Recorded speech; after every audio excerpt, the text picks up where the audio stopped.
નમસ્કાર મિત્રો, કેમ છો? સ્વાગત છે તમારું મારી YouTube channel natural life with Neena પર.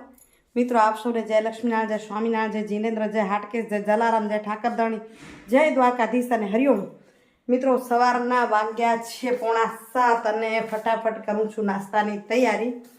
તમને પહેલાં પણ કીધું છે, દ્રષ્ટિ છે એટલે કંઈક નવું નવું કરવાની ઈચ્છા પણ થાય ને કરવું પડે. કારણ કે દ્રષ્ટિને રોજ રોજ તમે રોટલી આપો તો એને ગમે નહીં, તો એ ખાસો રોટલો ખવડાવી દઉં છું, ક્યારેક બાજરાનો રોટલો, અને એ પણ બનાવે છે. ભગવાનની કૃપાથી મને શાંતિ એટલી છે કે સંતાનો સમજદાર મળ્યા છે.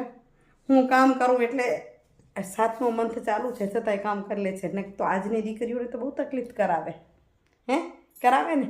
ચાલો આજે બનાવું છું શું બનાવું, હાલો બતાવતી જાઉં શું બનાવું છું નાસ્તામાં. એની નીચે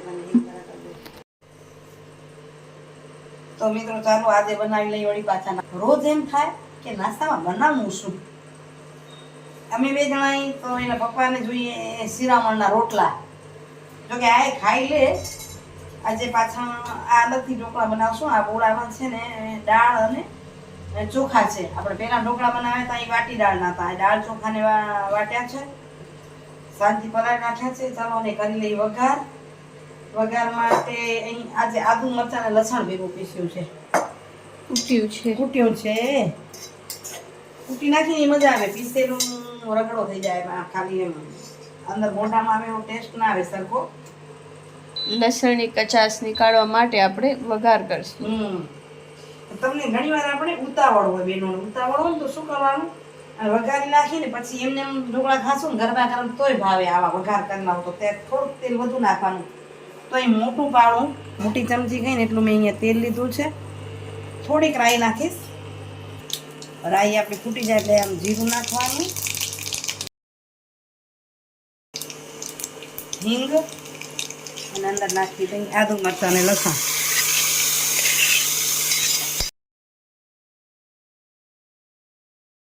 સેજ પકાવશું કે લસણની સ્મેલ આમાં નીકળી જાય, પાકે ને એમાં. થોડુંક ખલખડી ગયું એટલે નાખી દઈએ હળદર. તેલમાં હળદર પડે ને એનો કલર સરસ આવે. હવે આ વઘાર જો થઈ ગયો સરસ, ખદબદી ગયો ને હવે પલટાવી નાખીએ.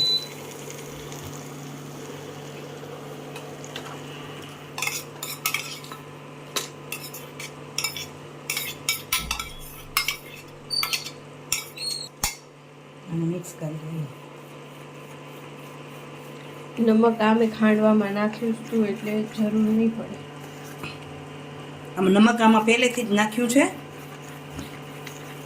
બોળો સરખો આવી જાય ને, પહેલેથી નમક નાખી નહીં તો બોળો સરખો આવે એટલે નમક પહેલેથી નાખી દીધું છે. એની અંદર થોડાક નાખશું ફૂલ સોડા, બેકિંગ સોડા પણ કહી શકાય. હવે એને એક જ ડાયરેક્શનમાં ફેરવી લઈશું. અહીં સોડા એક્ટિવેટ થશે એટલે ફૂલશે અને આમ કલર પણ થોડોક અલગ થશે. જો ફ્લફી ફ્લફી લાગશે થોડીક વાર હલાવશું તો. બેટર ફ્લફી બની જશે. બેટર જો આ સરસ તૈયાર થઈ ગયું. હવે આપણે પાણી મૂકી દીધું છે ગરમ થવા.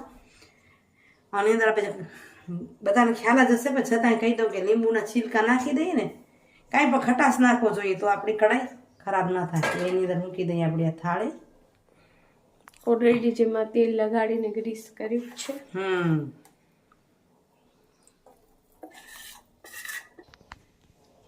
સેજ સેજ આમ મરચાં છૂટા છૂટા વેરી દઈએ. ટેસ્ટ પણ સારો આવે અને ખાવામાં પણ સારું લાગે. વ્હાઈટ ઢોકળા હોય તો થોડી થોડી મરી વેરી આપણે. એમાં મરી નહીં નાખી તો ચાલે, કારણ કે પેટ માટે સારી મરી. હવે આ રીતે કોટનનું કપડું ભરવી ને મૂકી દઈશું અને મીડિયમ ટુ ફૂલ પર 20 મિનિટ પકાવવા દઈશું એટલે સરસ પાકી જશે અને આપણો ઢોકળા થઈ જશે તૈયાર. આ બાજુ ઢોકળા ચડે છે ત્યાં સુધી બપોરની કરી તૈયારી. લીલી ડુંગળીનું શાક, લીલી ડુંગળી ટમેટાનું શાક. દ્રષ્ટિ મંડી છે સંધારવા. આ બાજુ ઢોકળા થઈ રહ્યા તે બાજુ આપણે શાક પણ બનાવી લઈશું.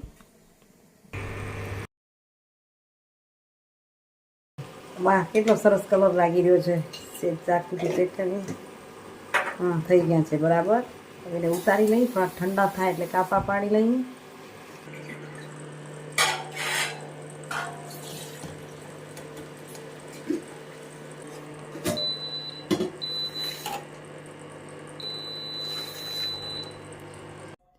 જુઓ, આના પહેલાં તમને હાંડવાનો વિડીયો આવી ગયો હશે, કારણ કે હું આના પહેલાં એટલે કહું છું કે આ વિડીયો નાખીશ ત્યારે કેટલું સમય જશે ખબર નથી હોતી, કારણ કે ઘણી વખત બનેલો વિડીયો એડિટિંગ નથી થતો. ઓફિસે જાઉં, ઘરે આવું અને થોડુંક ધ્યાન પર રાખવું પડે ને. ભલે મેં કીધું તમને સવારે કે દ્રષ્ટિ બધું કામ કરી લે છે, 7મો મંથ છે તોય, પણ માં છું ને ક્યારેક એમ થાય અને એ કરી પણ લે. અને વિચારોની વાત કહું, એને લઈને સુવિચાર કહું તો એવો છે કે દવા છે ને ખિસ્સામાં પડી હોય ને તો અસર ન કરે, દવા ખિસ્સામાં નહીં એટલે કે શરીરમાં જાય તો અસર કરે. એ જ રીતે સારા વિચારો આપણા મોબાઈલમાં આવે, હું આપું છું તમને, એમ હું પણ ક્યાંકથી ગ્રહણ કરું છું, પણ એ ગ્રહણ કરવા પહેલાં મોબાઈલમાં આવે ને વાંચી લઈને એ અસર ન કરે, પણ જીવનમાં ઉતરે ને તો જ અસર કરે. એને ક્યાંક ને ક્યાંક ઉતારવા પડે. અને જો આપણામાં ઉતરે ને તો જ આપણા સંતાનોમાં વિચારો ઉતરે. એ જ રીતે ગંદકી છે ને આપણા નજરમાં હોય છે, એટલે જ કીધું છે ને કે ગંદકી જોનારની નજરમાં હોય છે. બાકી કચરા વીણતા ગરીબોને એમાં પણ રોટલો દેખાય છે. કચરામાં પણ એનો રોટલો દેખાય છે, કારણ કે આપણી એના નજરમાં એમાં રોટલો છે, કચરો નથી. એ વીણી લેશે, એમાંથી મારો રોટલો ઉત્પન્ન થશે. અને આપણી નજરમાં જો ગંદકી હોય તો ગંદકી હોય. એ જ રીતે સારા વિચારો આપણા જીવનમાં હોવા જોઈએ. ચાલો મિત્રો, આ વાત સાથે વિડીયોનું એન્ડિંગ કરું છું. આશા રાખીશ કે આજનો વિડીયો ગમ્યો હશે. ગમ્યો હોય લાઈક સાથે શેર કરજો. ઘણા બધા નવા ફોલોઅર્સ હોય છે તો ચેનલને સબસ્ક્રાઈબ કરજો, અમને પ્રોત્સાહિત કરશો. એ જ આશા સાથે જય જય ગરવી ગુજરાત, જય ભારત અને જય હિન્દ. Bye bye. હરિઓમ.